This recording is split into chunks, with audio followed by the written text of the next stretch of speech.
Well normally আমরা জানি material আসলে ৩ ধরনের হইতে পারে কন্ডাক্টিভিটির ক্ষেত্রে যদি আমরা চিন্তা করি আরকি। তো সেগুলার একটা হচ্ছে আমাদের কন্ডাক্টর। কন্ডাক্টর বলতে আসলে মেটাল বা এই ধরনের যে সমস্ত ফান্ডামেন্টাল এলিমেন্টের আ একেকটা এটমের আউটার মোস্ট ইলেকট্রন গুলা আসলে লুজলি বাউন্ড থাকে তাদের নিউক্লিয়াসের সাথে। ঠিক আছে? তো অ্যাজ এ রেজাল্ট যেটা হয়, ফর এক্সাম্পল মনে করো আয়রনের একটা টুকরা আরকি। তো একটা লোহার টুকরায় কি হয় আসলে মানে সবগুলা এটমের আউটার মোস্ট ইলেকট্রন গুলা মানে সেগুলা এত লুজলি বাউন্ড যে সেগুলো আসলে একটা ইলেকট্রন সি তৈরি করে। ঠিক আছে? এগুলো তোমরা আগে পড়ে আসছো। তো বেসিক্যালি মানে এটা আসলে একটা খুবই ভালো ক্যারিয়ার অফ ইলেকট্রন মানে ইলেকট্রিসিটি হিসেবে কাজ করে আরকি। তো এগুলাকে বলা হচ্ছে কন্ডাক্টর, যেগুলোর মধ্যে দিয়ে খুবই সহজে ইলেকট্রন পাস হইতে পারে। Then second sort of material হচ্ছে সেমিকন্ডাক্টর, যেগুলা আসলে ডিপেন্ড করে যে এগুলো আসলে ভালোভাবে কন্ডাক্ট করবে নাকি করবেন না, সেটা ডিপেন্ড করে হচ্ছে তাদের মধ্যে যাদের ভ্যালেন্স ইলেকট্রন ব্যান্ড আর কন্ডাকশন ইলেকট্রন ব্যান্ডের মধ্যে একটা গ্যাপ থাকে, তো এই মানে গ্যাপটা হচ্ছে খুব কম থাকে। তো এই সমস্ত জিনিস হচ্ছে গিয়ে তোমরা হায়ার লেভেল আরো ভালো করে পড়বা। And then the third one is insulator, বা যেটাকে আমরা ডাইইলেকট্রিক বলি। ইনসুলেটরের মধ্যে দিয়ে যেটা হয়, খুব সহজে কারেন্ট পাস করতে পারে না। তো বেসিক্যালি কন্ডাক্টর বা মেটাল যেগুলো আর কি বেসিক্যালি, তো এগুলোর মধ্যে হচ্ছে আউটার মোস্ট শেলের ইলেকট্রন গুলো অনেক লুজলি বাউন্ড থাকে, and that's why they can move freely about. তো এই জন্য তুমি যখন এটাকে কোনো ইলেকট্রিক ফিল্ডের মধ্যে রাখো তখন এরা মানে খুব ইজিলি মুভ করতে পারে। ঠিক আছে? তো এখন ধরো তোমার কাছে একটা মেটাল বল আছে।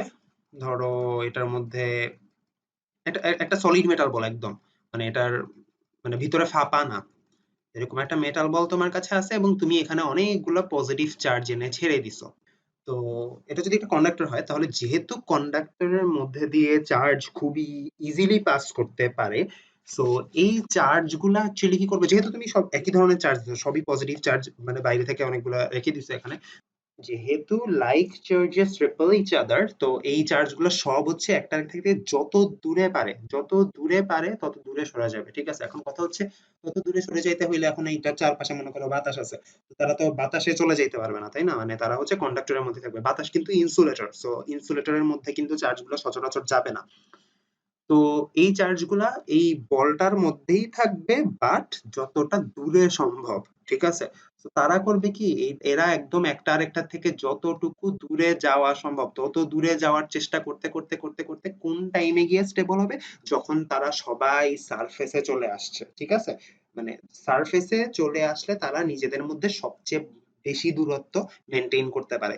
এই কারণে যেটা হয়, স্টেডি অবস্থায় কন্ডাক্টরের মধ্যে মানে কন্ডাক্টরের ভিতরে মানে একটা সলিড কন্ডাক্টরের ভিতরে কখনো কোনো চার্জ থাকে না। তুমি একটা কন্ডাক্টরে যদি ফ্রি চার্জ দিয়ে দাও, তারা সবসময় একটা আরেকটাকে রেপেল করে সবচেয়ে ম্যাক্সিমাম দূরত্ব বজায় রাখার জন্য তারা সবাই এসে জমা হয় সারফেসে। ঠিক আছে? সো কন্ডাক্টরের ভিতরে কখনো কোনো চার্জ থাকে না, সবসময় চার্জ গুলা সারফেসে জমা থাকে। ঠিক আছে? এই কারণে ইনসাইড এ কন্ডাক্টর যদি তুমি যাও, তো সেইখানে যেহেতু কোনো চার্জ থাকে না, so inside a conductor charge density সবসময় জিরো হবে, ভলিউম চার্জ ডেনসিটি, এবং যেহেতু ভিতরে কোনো চার্জ নাই, সো ভিতরে ইলেকট্রিক ফিল্ডও জিরো হবে। ঠিক আছে? ফর এক্সাম্পল চিন্তা করে দেখো, এটা হচ্ছে একটা সলিড একটা মেটাল বল।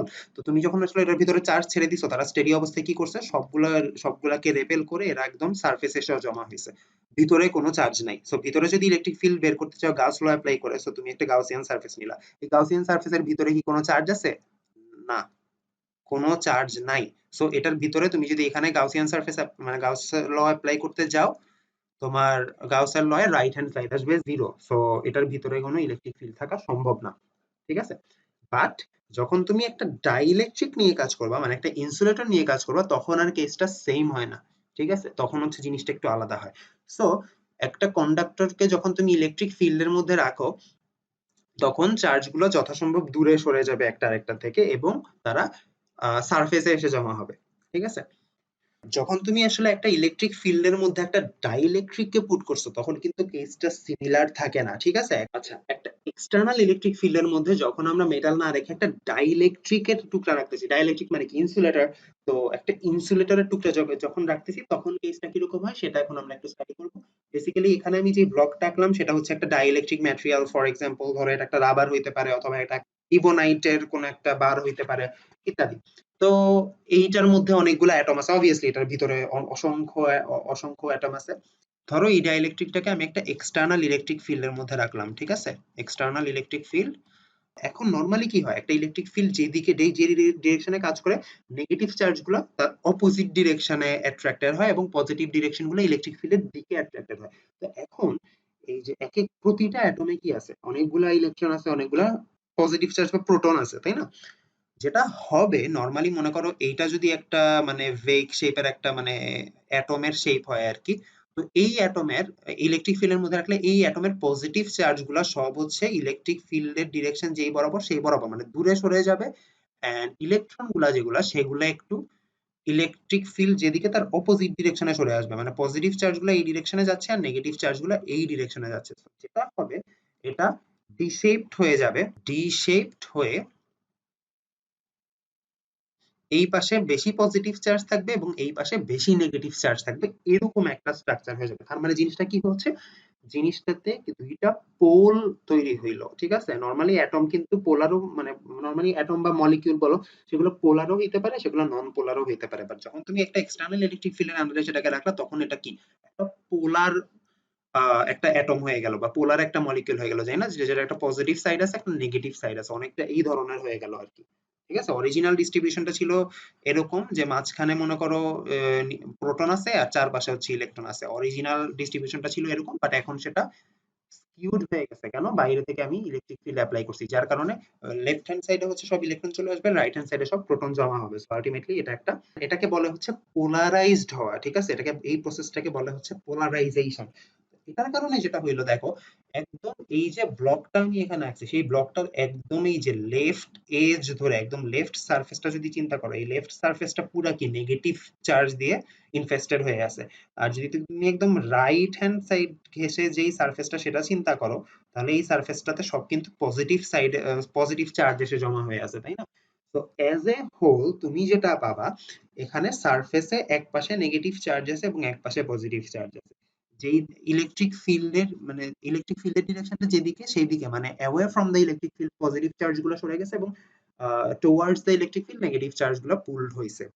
এখানে একটা ক্যাচ আছে, সেটা হইতেছে কন্ডাক্টরের ক্ষেত্রে এই যে ভিতরের যে ভলিউমটা, ভিতরের যে বাল্কটা, এই বাল্কের মধ্যে কিন্তু কোনো চার্জ ছিল না। কিন্তু ডাইইলেকট্রিকের মধ্যে কিন্তু ইলেকট্রন ফ্রিলি মুভ করতে পারে না, ঠিক আছে? জাস্ট অল্প একটু এই যে এরকম মানে পুল দেওয়া হইতে পারে। তো এরা কিন্তু একদম মানে মেটালের ক্ষেত্রে বা কন্ডাক্টরের ক্ষেত্রে ইলেকট্রন যেভাবে একদম নিউক্লিয়াস ছেড়ে মুক্ত হয়ে যাইতে পারে, এখানে কিন্তু ওইভাবে পারে না, জাস্ট স্কুড হয়ে যায় হালকা। তো এই জন্য যেটা হবে, ডাইইলেকট্রিকের ক্ষেত্রে এই মানে এই ভিতরের বাল্কটাতে আসলে চার্জ কখনো জিরো হয়ে যাবে না। তার মানে ভিতরের বাল্কগুলাতেও অ্যাটম গুলা থাকবে, তারা পোলারাইজড অবস্থায় থাকবে। সো ভিতরেও আসলে কিন্তু তুমি অনেকগুলা চার্জ ডিস্ট্রিবিউশন পাবা, ঠিক আছে?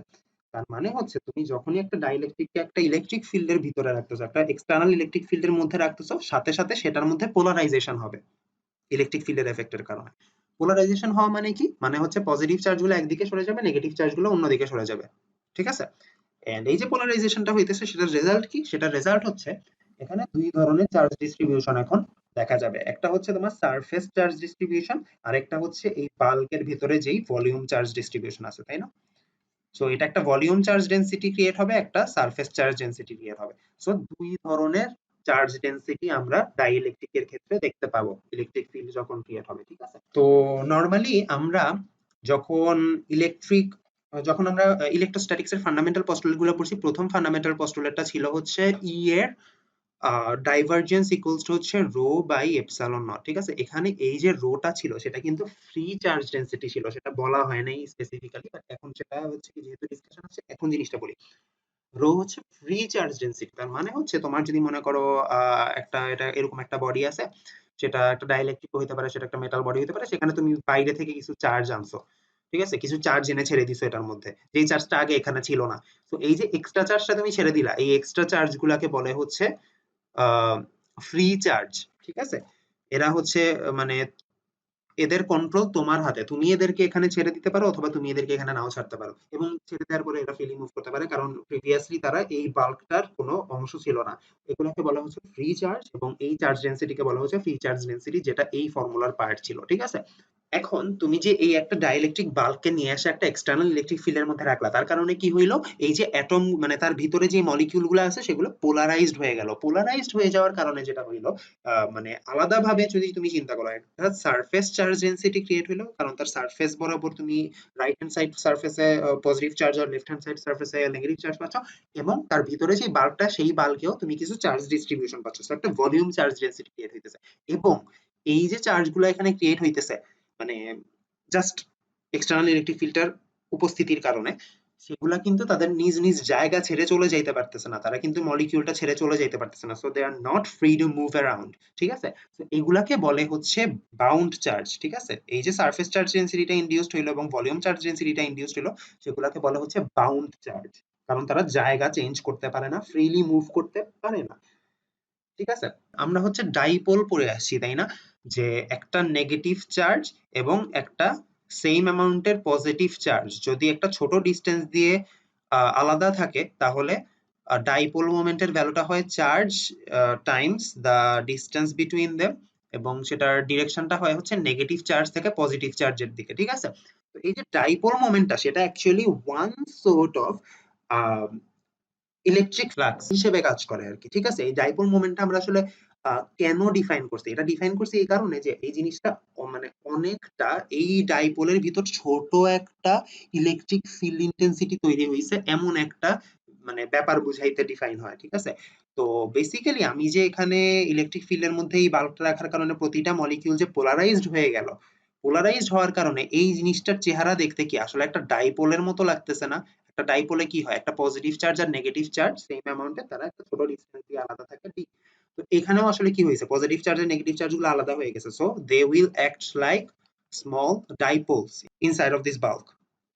ঠিক আছে, তো তার মানে কি আসলে এখানে যতগুলা এরকম মলিকিউল পোলারাইজড হয়েছে তাদের প্রত্যেকের জন্য কি এক একটা এরকম ছোট ছোট ছোট ছোট এরকম ডাইপোল মোমেন্ট থাকবে। সো আমি যদি এরকম সবগুলা ডাইপোল মোমেন্টকে সাম করি, সবগুলা ডাইপোল মোমেন্টকে মনে করো আমি সাম করি এন্ড দেন সেটাকে ভলিউম দিয়ে যদি ভাগ দিয়ে দিই, তাহলে আমি কি পার ইউনিট ভলিউমে কতটুকু ডাইপোল মোমেন্ট ইনডিউস হয়েছে সেটা পাবো। তো এটার একটা নাম আছে, এটাকে বলে হচ্ছে পোলারাইজেশন ভেক্টর। ঠিক আছে, মানে পার ইউনিট ভলিউমে কতটুকু ডাইপোল মোমেন্ট তৈরি হইতেছে এই এক্সটার্নাল ইলেকট্রিক ফিল্ডটা আসার কারণে, সেই ভেক্টরটাকে বলে হচ্ছে পোলারাইজেশন ভেক্টর, এবং সেটা কম্পারেবল টু একটা ইলেকট্রিক ফিল্ড ইন্টেন্সিটি। ঠিক আছে, মানে জিনিসটা হচ্ছে এরকম, বাইরের এক্সটার্নাল ফিল্ডের মধ্যে তুমি এই জিনিসটাকে রাখছো, রাখার কারণে তার ভিতরে পোলারাইজেশন হয়েছে, পোলারাইজেশনের এফেক্টের কারণে তার ভিতরে আরো অ্যাডিশনাল কিছু ইলেকট্রিক ফিল্ড, তার নিজের কিছু ইলেকট্রিক ফিল্ডের মতো কোয়ান্টিটি তৈরি হবে, যার কারণে কি হবে, সোর্সের ফ্লাক্স লাইন গুলা যাই থাকুক না কেন, এই বাল্কের ভিতরে ইলেকট্রিক ফিল্ডের ইন্টেন্সিটিটা চেঞ্জ হয়ে যাবে। তো এই জিনিসটাকে যদি আমরা এখন চার্জের রেসপেক্টে দেখাইতে চাই, জিনিসটা হবে এরকম। মনে করো আমাদের ফান্ডামেন্টাল পোস্টুলেটটা অ্যাকচুয়ালি ছিল হচ্ছে divergence of E equals to rho divided by epsilon naught. এই রোটা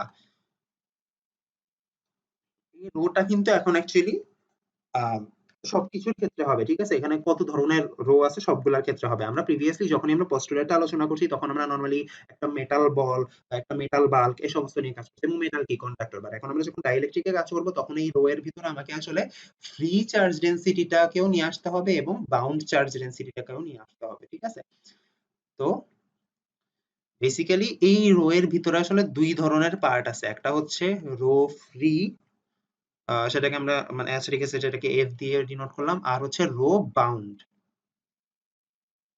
ঠিক আছে, তো আমরা চাচ্ছি শুধুমাত্র এই রো ফ্রি এর উপর বেস করে এই ইকুয়েশনটাকে ডিক্লেয়ার করতে। কেন? কারণ হচ্ছে রো ফ্রিটা কি, তুমি বাইরে থেকে যে পরিমাণ চার্জ ইনজেক্ট করতেছো তাই না, তো সেটার উপর তোমার কন্ট্রোল আছে, তুমি চাইলে 10 কুলম্ব দিতে পারো, তুমি চাইলে 9 কুলম্ব দিতে পারো, তুমি চাইলে 9.25 কুলম্ব দিতে পারো, কোনো সমস্যা নাই। কিন্তু বাউন্ড চার্জ মানে আসলে ভিতরে এই যে পুরা সিস্টেমের ভিতরে আসলে কতটুকু চার্জ কোন মানে কোনখানে কতটুকু কোন মলিকিউলের ভিতর কতটুকু চার্জ বাউন্ড হয়েছে, সেইটা ক্যালকুলেট করতে যাওয়া অবভিয়াসলি অনেক বড় ধরনের ঝামেলা ক্রিয়েট করবে তাই না, কারণ বাউন্ড চার্জ কিন্তু তোমার ম্যাটেরিয়ালের উপর ডিপেন্ড করবে, কোন ম্যাটেরিয়ালের ভিতর কতটুকু চার্জ বাউন্ড হবে সেটা তুমি জানো না। তো এই জিনিসটা আমরা যদি ইকুয়েশন থেকে বাদ দিতে পারি আমাদের খুবই একটা ভালো হয়। তো আমরা যেটা করবো, ফার্স্ট এপসাইলন দিয়ে দুই পাশ গুণ করে দিব, এপসাইলন দিয়ে দুই পাশ গুণ করলে আসলে এপসাইলন তো একটা কনস্ট্যান্ট, সো এটাকে ই এর সাথে নিয়ে আসা যায়, এন্ড রো বাউন্ড যেটা সেটাকে লেফট হ্যান্ড সাইডে নিয়ে আসবো। তো রাইট হ্যান্ড সাইডে শুধু রো ফ্রি থাকবে। এখন একটা জিনিস খেয়াল করো, এই রো বাউন্ডটা এটা আসলে একটা ছোট্ট একটা ডেরিভেশন আছে আর কি, তো এই ডেরিভেশনটা আমি এখন স্কিপ করব, এটা মানে খুব জরুরি না। জাস্ট একটা জিনিস একটু জেনে রাখো, এই বাউন্ড চার্জ ডেনসিটিটা আসলে ক্যালকুলেট করার একটা ওয়ে হচ্ছে এই ফর্মুলাটা ফলো করা। ঠিক আছে, আই মিন এই যে পোলারাইজেশন ভেক্টরটা, আমরা পোলারাইজেশন ভেক্টরকে কিভাবে ডিফাইন করছি, এই যে ভিতরে যতগুলা ইন্ডিভিজুয়াল পোলারাইজেশনের কারণে যতগুলা ইন্ডিভিজুয়াল ডাইপোল মোমেন্ট ক্রিয়েট হয়েছে তাদের সবগুলার সামকে আমরা ভলিউম দিয়ে ভাগ করে হচ্ছে পোলারাইজেশন ভেক্টর পাই। তো পোলারাইজেশন ভেক্টর অবভিয়াসলি ক্যালকুলেট করাটা একটু ঝামেলা। তো আমরা যেটা করতেছি মানে একটা ডেরিভেশন আছে আর কি, যে bound charge density actually polarisation ভেক্টরের নেগেটিভ নেগেটিভ ডাইভারজেন্স আর কি। ঠিক আছে, তো ওইটা আমরা এখন স্কিপ করতেছি আপাতত। তো এই ভ্যালুটা যদি আমরা এখানে বসাই তাহলে জিনিসটা আমরা পেয়ে যাব এরকম। তো এই জিনিসটাকে আমরা এভাবে লিখতে পারি।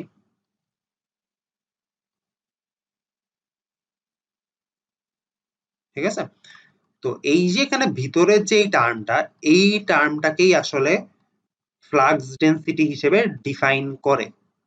ঠিক আছে, এখন তোমাদের একটু খটকা লাগতে পারে যে ফ্লাক্স ডেনসিটি যখন আমি ডিফাইন করছি, ফ্লাক্স ডেনসিটিটা আমি এভাবে ডিফাইন করছিলাম। ঠিক আছে, তো এভাবে ডিফাইন করার মানে কি, এটা হচ্ছে বেসিক্যালি কন্ডাক্টরের ক্ষেত্রে আর কি, কারণ কন্ডাক্টরের ভিতরে কি হয়, কোনো বাল্কের ভিতরে আসলে কোনো চার্জ থাকে না, তো ওইখানে আসলে পোলারাইজেশন হওয়া পসিবল না। ঠিক আছে, তো ওই জন্য ওখানে হচ্ছে এই ইকুয়েশনটা খাটে। বাট যখন তুমি আসলে আহ, একটা ডাইইলেকট্রিকের জন্য কাজ করবা, মানে জেনারেল কেস নিয়ে যখন কাজ করবা, তখন আসলে কি যে ভিতরে বাল্কের মধ্যে যে পোলারাইজেশনটা হচ্ছে সেটার এফেক্টও তোমাকে নিতে হবে। এবং সেটা কি অলমোস্ট বলছি কম্পারেবল টু ই। কেন কম্পারেবল টু ই বলছি, বেসিক্যালি কি হচ্ছে এখানে আসলে কি অনেকগুলো ডাইপোল মুভমেন্ট হইতেছে না, ডাইপোল ডাইপোল মুভমেন্ট জেনারেট হইতেছে না, এই ডাইপোল মুভমেন্ট গুলো বেসিক্যালি কি করতেছে, আরো এডিশনাল কিছু ফ্লাক্স এখানে অ্যাড করতেছে ভিতরে। তো জিনিসটা কি হইলো, জিনিসটা হইলো এখানে একটা অ্যাডিশনাল এফেক্ট আসবে পোলারাইজেশনের জন্য। ঠিক আছে, তো এই জিনিসটাকে হচ্ছে আমরা মডিফাইড ফ্লাক্স ডেনসিটি হিসেবে ডিফাইন করি এবং এটাই হচ্ছে ফ্লাক্স ডেনসিটির জেনারেল ফর্মুলা। ঠিক আছে, এন্ড আমরা যখন ফান্ডামেন্টাল পস্টুলেট এক নাম্বারটা যখন পড়তে যাই তখন আমরা এই ইকুয়েশনটা পড়ি নরমালি, বাট সেটার একটা অল্টারনেটিভ রিপ্রেজেন্টেশন হচ্ছে এইটা, যখন তুমি এপসাইলনকে এই পাশে নিয়ে আসবা এবং পোলারাইজেশনের এফেক্টটাকে কনসিডারেশনে নিয়ে আসবা। ঠিক আছে, তো আমরা কি করলাম, ডাইইলেকট্রিককে যখন আমরা ইলেকট্রিক ফিল্ডে রাখি তখন তার ভিতরে আসলে প্রতিটা মলিকিউলের পোলারাইজেশন হয়। পোলারাইজেশন হওয়ার কারণে কি হয়, প্রতিটা মলিকিউলে আসলে কি পজিটিভ আর নেগেটিভ যেহেতু আলাদা ডিরেকশনে চলে যাইতেছে, তো তার প্রতিটা মলিকিউলে ছোট ছোট ছোট ছোট অনেকগুলা ডাইপোল মোমেন্ট তৈরি হইলো। এন্ড প্রতিটা ডাইপোল মোমেন্টকে তুমি যদি এরকম সাম করে ভলিউম দিয়ে ভাগ করো, মানে পার ইউনিট ভলিউমে যেটা, সেটাকে আমরা ডিফাইন করি হচ্ছে পোলারাইজেশন ভেক্টর হিসেবে। এই কাজটা, এই যে পজিটিভ আর নেগেটিভটা দুই পাশে ডিটাচ হয়ে ডাইপোল মোমেন্ট তৈরি করতেছে, এই প্রসেসটাকে বলি আমরা পোলারাইজেশন। এন্ড সেই পোলারাইজেশনের এফেক্টটা যদি তুমি ফান্ডামেন্টাল পস্টুলেটের প্রথম ইয়াতে নিয়ে আসো, প্রথম পস্টুলেটটাতে নিয়ে আসো, তাহলে তুমি আসলে দেখবা লেফট হ্যান্ড সাইডে একটা এপসিলন নট ই এর সাথে একটা পি মানে পোলারাইজেশনের একটা এফেক্ট অ্যাড হইতেছে। তো এই ভিতরের পুরা টার্মটাকে হচ্ছে আমরা ফ্লাক্স ডেনসিটি হিসেবে অ্যাকচুয়ালি ডিফাইন করি। ঠিক আছে, কন্ডাক্টরের ক্ষেত্রে যদি চিন্তা করো, সেই ক্ষেত্রে কন্ডাক্টরের ক্ষেত্রে আসলে পোলারাইজেশন নাই, সো কন্ডাক্টরের ক্ষেত্রে এই পার্টটা জিরো হয়ে যায়, সো তখন হচ্ছে শুধু টি ইকুয়ালস টু এপসাইলন নট ই থাকে, যেটা আমরা আগের লেকচারে মেনশন করছিলাম। এখানে আমরা কি করতেছি, এপসাইলন নট ইউজ করতেছি এখনো, তাই না? তো এটা যদি একটা এই বাল্বটা কিন্তু তোমার ভ্যাকুয়াম না, সো এই বাল্কের এপসাইলন কিন্তু এপসাইলন নট না। তো আমরা কি চাই আসলে, ডিটাকে আমরা এপসাইলনের রেসপেক্টে যদি আমরা ডিফাইন করি তাহলে আমাদের কিন্তু জিনিসটা সুবিধা হয়, তাই না? কারণ এটা যেহেতু ভ্যাকুয়াম না, সো এপসাইলন নট ইউজ করা looks kind of absurd. And যেহেতু এখানে একটা পি আছে, সো তোমাকে এইভাবে ডি ক্যালকুলেট করতে হলে অ্যাকচুয়ালি কি করতে হবে বলো তো, তোমার এখানে আসলে পি টাকে আবার ক্যালকুলেট করতে হবে। বাট পি ক্যালকুলেট করা ইজি না, কারণ আসলে প্রতিটা পোলারাইজড মলিকিউলের জন্য তোমাকে আসলে ডাইপোল মোমেন্ট জানতে হবে, সো এটা খুবই কঠিন একটা কাজ। সো আমরা যেটা করব, এই ইকুয়েশনটা থেকে কোনো মতো মানে কোনোভাবে এপসাইলন ডিপেন্ডেন্সি আনা যায় কিনা সেটা দেখব। এখন যে সমস্ত ডাইইলেকট্রিকের প্রপার্টি লিনিয়ার, মানে যে সমস্ত ডাইইলেকট্রিক হচ্ছে লিনিয়ার এন্ড আইসোট্রপিক, সেগুলোর ক্ষেত্রে পোলারাইজেশনটা ডিরেক্টলি এক্সটার্নাল ইলেকট্রিক ফিল্ডটার সাথে প্রপোর্শনাল হয়, ঠিক আছে? মানে আমি যত বেশি ইলেকট্রিক ফিল্ড দিব তত বেশি পোলারাইজড হবে অবভিয়াসলি। মানে আমি যদি বাইরের যে এক্সটার্নাল ইলেকট্রিক ফিল্ডটার মধ্যে আসলে বাল্বটাকে রাখছিলাম সেটা যদি স্ট্রং হয় তাহলে ইলেকট্রিক ফিল্ড আর পজিটিভ সরি তাহলে ইলেকট্রন গুলো আর পজিটিভ চার্জ গুলোর মধ্যে সেপারেশনটা তত বেশি হবে। সো ডাইপোল মোমেন্ট গুলো তত বেশি হবে কারণ এরা তত বেশি মানে সেপারেশন ফেস করবে, ঠিক আছে? আর যদি আমি মানে যত স্ট্রং এক্সটার্নাল ইলেকট্রিক ফিল্ড আমি অ্যাপ্লাই করবো, তো ইলেকট্রিক ফিল্ড যত বেশি হবে পোলারাইজেশন তত বেশি হবে অবভিয়াসলি। যদি লিনিয়ার না হয় একটা স্টেজে গিয়ে কিন্তু তোমার তুমি যতই ইলেকট্রিক ফিল্ড অ্যাপ্লাই করো মানে ইলেকট্রিক ফিল্ড আরো যতই স্ট্রং করে দাও না কেন তোমার কিন্তু একটা স্টেজের পরে গিয়ে কিন্তু মানে পজিটিভ আর নেগেটিভ চার্জ গুলো আর এর চেয়ে বেশি আর ডিস্টেন্সে যাইতে পারবে না। So, একটা স্টেজে গিয়ে একটা স্যাচুরেশন লেভেলে চলে যাবে। বাট যদি আমরা ধরে নিই লিনিয়ার পোলারাইজেশন মানে ম্যাক্সিমাম ক্ষেত্রে আর কি ম্যাক্সিমাম কেসে পোলারাইজেশনটা ইলেকট্রিক ফিল্ডের সাথে প্রপোর্শনাল, ঠিক আছে? পোলারাইজেশন যদি ইলেকট্রিক ফিল্ডের সাথে প্রপোর্শনাল হয় তাহলে এই পোলারাইজেশন ভেক্টরও কি ইলেকট্রিক ফিল্ডের সাথে প্রপোর্শনাল হবে। তো আমরা কি জানি প্রপোর্শনালিটি মানে প্রপোর্শনাল সাইনটা উঠাইতে হলে আমাদের একটা প্রপোর্শনালিটি কনস্ট্যান্ট লাগে। তো এই কনস্ট্যান্টটাকে নরমালি ভ্যালু দিয়ে রিপ্লেস করে সেটা হচ্ছে এপসাইলন নট কাই ই, ঠিক আছে? তো এই কাই এটার নাম দিছে ইলেকট্রিক সাসেপ্টিবিলিটি। এটার মানে হচ্ছে একটা মিডিয়াম আসলে ইলেকট্রিক ফিল্ডের প্রতি কতটা সাসেপ্টিবল। তার মানে যেই মিডিয়ামের কাই ই এর ভ্যালু যত বেশি এগুলো আমরা মানে এটা আসলে তোমার ম্যাটেরিয়াল ডিপেন্ডেন্ট প্যারামিটার আর কি। যেই ম্যাটেরিয়ালের ইলেকট্রিক সাসেপ্টিবিলিটি বা কাই এর ভ্যালু যত বেশি এক্সটার্নাল ইলেকট্রিক ফিল্ডে সে তত বেশি পোলারাইজড হয়, ঠিক আছে? অবভিয়াসলি বুঝাই যেতেছে এটা কিন্তু তোমার প্রপোর্শনাল সম্পর্ক। বেসিক্যালি জিনিসটা হয় কি এখানে এই একটা প্রপোর্শনালিটি কনস্ট্যান্টের জায়গায় আসলে এটাকে এপসাইলন নট ইনটু সামথিং এই আকারে লেখার কারণ কি যাতে এই ভ্যালুটাকে এখানে বসাইলে একটা এপসাইলন নট কমন নিয়ে আসা যায়, ঠিক আছে? আমি একটু আগাই প্রসিডিউরটা তারপরে বুঝতে পারবো আসলে এখানে কি ঘটনা হইতেছে। তো বেসিক্যালি টি এর জায়গায় আমি কে ই বসাইতে পারতাম। তো সেখানে আমি এপসাইলন নট ইনটু সামথিং আকারে যদি জিনিসটাকে লিখি তাহলে আমি এখানে দুইটা জিনিস আসলে মানে কমন নিতে পারবো। এপসাইলন নট কমন নিতে পারবো তাহলে 1 প্লাস কাই ই হবে এবং ই কমন নিতে পারবো এখানে, ঠিক আছে? তো এই যে 1 প্লাস কাই ই এই জিনিসটাই হচ্ছে আসলে আমাদের পরিচিত রিলেটিভ পারমিটিভিটি, ঠিক আছে? রিলেটিভ পারমিটিভিটি বলে তোমরা একটা কোয়ান্টিটি পড়ে আসছো সেইটাকে ডিফাইন করে হচ্ছে এভাবে কোনো একটা মিডিয়ামের পারমিটিভিটি ভ্যাকুয়ামের পারমিটিভিটির তুলনায় কত বেশি বা কত কম সেটাকে প্রথম মিডিয়ামের রিলেটিভ পারমিটিভিটি বলে, ঠিক আছে? তোমাকে যদি বলে যে রিলেটিভ পারমিটিভিটি হচ্ছে গিয়ে 15, তার মানে কি? তার মানে হচ্ছে যেই মিডিয়ামের কথা বলা হইতেছে সেই মিডিয়ামের পারমিটিভিটি এপসাইলন নট এর চেয়ে 15 গুণ বেশি, ঠিক আছে? তার মানে তোমার যে মিডিয়ামটা সেই মিডিয়ামের পারমিটিভিটি হচ্ছে 15 টাইমস এপসাইলন নট, ঠিক আছে? তো এই যে এপসাইলন আর টা এটা কি আসলে 1 প্লাস কাই ই হিসেবে ডিফাইন করে, ঠিক আছে? তো অবভিয়াসলি তুমি যদি এই ইকুয়েশনটা ফলো করো তো এপসাইলন নট টাইমস এপসাইলন আর এটা ইকুয়ালস টু অ্যাকচুয়ালি কি তুমি যেই মিডিয়ামটা নিয়ে কাজ করতেছো যেই ডাইইলেকট্রিকটা নিয়ে কাজ করতেছো সেইটার এপসাইলন, তাই না? সো এখন কিন্তু তোমার পরিচিত ডি ইকুয়ালস টু এপসাইলন ই ফরম্যাটটা চলে আসছে। সো আমি ওইটাই বলতেছিলাম একদম প্রথম দিন আমি যখন ইলেকট্রিক ফ্লাক্স ডেনসিটি ডিফাইন করতেছিলাম তখন আমি একটা কথা বলছিলাম যে ইলেকট্রিক ফিল্ড যখন আসলে কমে যায় তখন এপসাইলনটা বেড়ে যায়। সো আলটিমেটলি ওই মিডিয়ামের মধ্যে দিয়ে যে ডিটা পাস হয় সেটা কিন্তু ফিক্সড থাকে। তো এই যে এপসাইলনটা যে আসলে চেঞ্জ হইতেছে সেটা আসলে কেন হইতেছে? এই যে পোলারাইজেশনটার কারণে হইতেছে। এভাবে হচ্ছে আমরা ডি কে ডিফাইন করি মানে ডি এর জেনারেল ফর্মুলা অ্যাকচুয়ালি এইটা। এন্ড তুমি যদি এপসাইলন ই ফরম্যাটে যেতে চাও তাহলে আসলে এইটা যেখানে জিরো মিডিয়ামের জন্য এটা হচ্ছে মানে ভ্যাকুয়ামের জন্য সেটা হচ্ছে এপসাইলন নট ই, ঠিক আছে? তো আমরা ফান্ডামেন্টাল পস্টুলেট যেটা শিখে আসছি এতদিন যে ই এর divergence equals to rho by epsilon naught যেখানে রো হচ্ছে ফ্রি চার্জ ডেনসিটি সেটাকে যদি আমরা যে কোনো মিডিয়ামের মানে সরি সেটাকে যদি আমরা ইলেকট্রিক ফ্লাক্স ডেনসিটি আকারে লিখতে চাই তাহলে আমাদের ফর্মুলাটা হয়ে যাবে এইটা, ঠিক আছে? এবং এখানে কোনো এপসাইলন নাই অবভিয়াসলি কারণ ডি টা এপসাইলন ডিপেন্ডেন্ট না। সো এই ইকুয়েশনে কোনো এপসাইলন নাই।